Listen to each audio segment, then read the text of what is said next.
Welcome to the Leadership Decoded Podcast, where we provide you practical strategies and actionable tactics to improve how you lead at work and in your everyday life. I'm your host, Dr. Ramey, a former U.S. Army officer, an Executive Education Adjunct Professor, team development workshop facilitator, speaker, and leadership coach. Welcome to our episode on self-determination theory and its application to leadership. This is all about intrinsic motivation.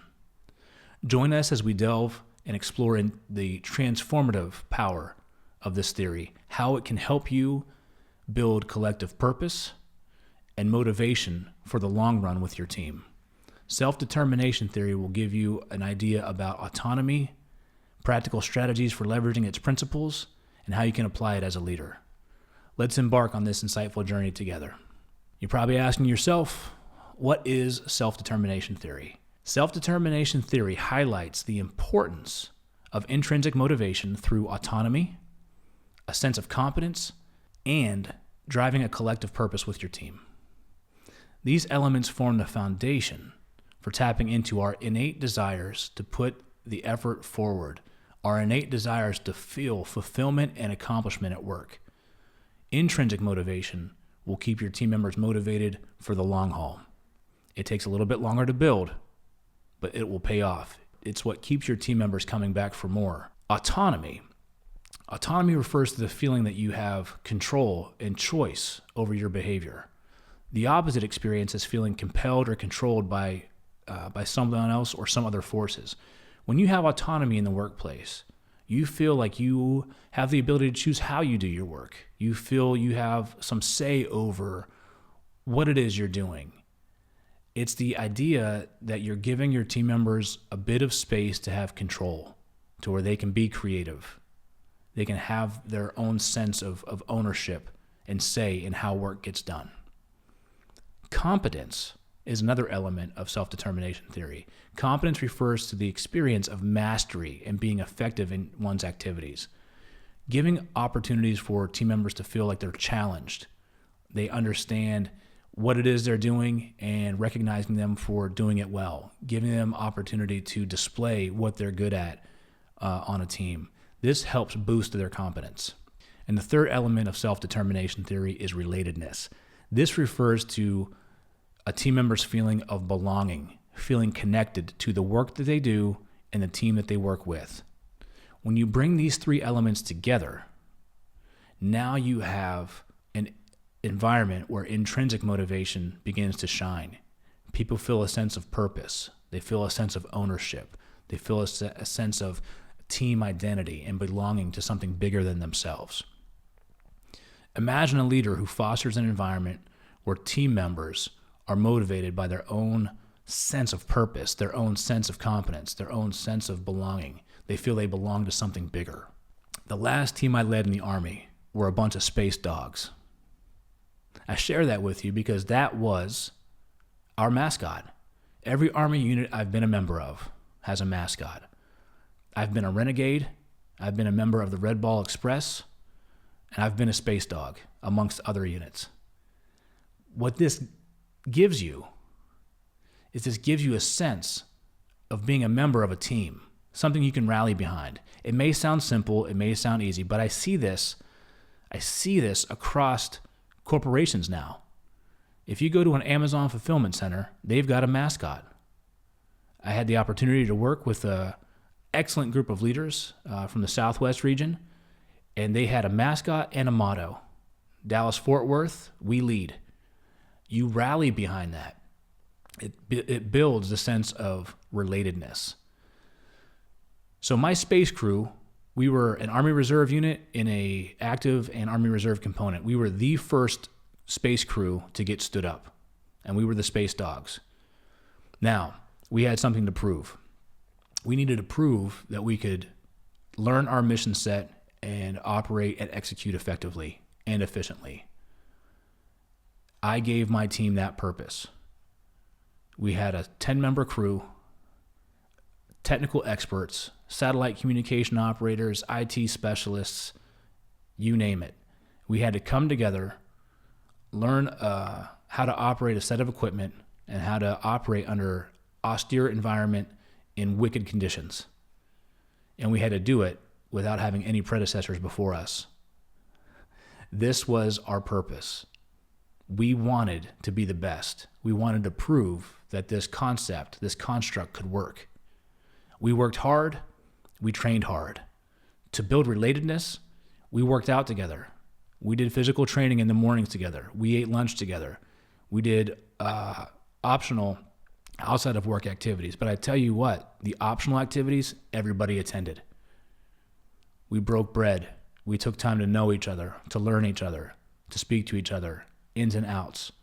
This sense of relatedness, this sense of belonging and inclusion is what made a big difference in how we performed, in how we showed up, in how we kept coming back through early mornings and late nights. I also gave my team the opportunity to showcase their skill sets. As a 10-person team, we did not have a lot of backup skills, and we had a lot of very specialized skills. And I was not a technically competent leader, nor was I expected to be. Some of my team members took up to 30 weeks to learn their craft in the schoolhouse, and then they had to apply it here in the real world. We gave opportunities for each of our team members, our junior members of our team, to step up. Once a week, they would share a little bit about their jobs, how they did it, what they learned, and what references they used so we could learn together. We also gave them time to build some of the processes and procedures that they would want to utilize when operating our equipment. This gave them a little sense of autonomy and control over how they could approach their work. I gave my expectations, I gave my intent, and then I got out of the way. I let that team operate as they saw fit, as long as they met the expectation. Building the space dogs and the space crew was one of the most rewarding experiences I had as a leader. My team sent me off when it was time for me to move on to something different with an autographed picture. I have that hanging up in my office today. That crew kept in contact. I still hear from 2 or 3 of them 10 years later. I'm telling you, when you pull together self-determination theory and you tap into the power of giving people more than themselves, of giving people autonomy, showcasing their skills, building in inclusion, that will keep them motivated beyond what you can do with extrinsic factors. Understanding self-determination theory allows you to set the conditions for your team members to thrive through a sense of ownership and passion. This leads to higher engagement and job satisfaction. Research has shown positive outcomes of self-determination theory. You get highly engaged teams, you get highly satisfied team members, you get people that want to support each other, that trust each other, and performance will skyrocket over the long run. Attrition rates go down when team members are more satisfied with the work that they're doing. Putting this theory into practice and applying the principles of self-determination theory can lead to more empowered, inspired, and high-performing teams. Let's dive into a few of the tactics that you can take to incorporate self-determination theory into your leadership practice. 1. Nurture intrinsic motivation. Encourage team members to pursue tasks, goals that align with their personal values and interests. Foster a sense of internal drive and fulfillment within your team. When you align the tasks with people's personal values and interests, the desire to perform increases. 2.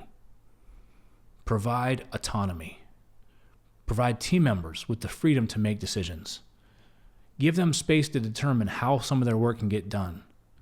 Give them the freedom to approach tasks in their own unique way and watch their creativity improve outcomes. Fostering a sense of ownership and responsibility within your team will allow team members to increase their commitment and dedication to what's being done.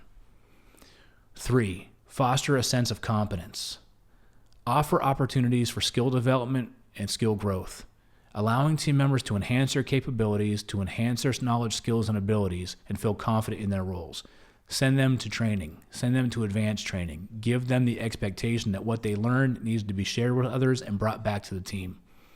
This will show them that it's not only important for them to grow, but for them to help train, teach, and coach others. 4. Share your intent and then move out of the way. Communicate goals and objectives clearly. Ensure your team members understand how their contributions align to the overall vision, and then give them the space that they need to execute how they see fit. Step back, check in, verify what's being done, but allow them the space to figure things out. And lastly, celebrate achievements and efforts. Acknowledge and celebrate both individual and team achievements. It's okay to celebrate individual accomplishments, individual milestones, but celebrate team accomplishments. That fosters that sense of the collective purpose, collaboration, cohesion. When you reward a team achievement, every person will start to step up and want to contribute to the team's success. Remember, with self-determination theory, you're not just leading, you're empowering your team. You're empowering your team to reach their fullest potential. By fostering intrinsic motivation, autonomy, competence, relatedness, you're building a foundation for resilience and high performance. Thanks for tuning in to the Leadership Decoded Podcast here at the Loop Internet Studio. If you enjoyed today's episode, save it, share it with your friends and fellow leaders across all of our social media platforms. We also want to hear from you.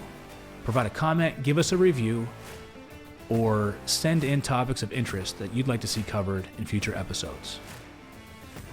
If you're a business owner, team leader, or an employee who's interested in curated training solutions that can have a high impact on your team's performance and your team's work environment, I would love to personally work with you. Please reach out. You can find me on LinkedIn at Dr. Will Ramey, or email me at will@onthestacks.com. I'm your host, Will Ramey, and I'll see you the next time you press play.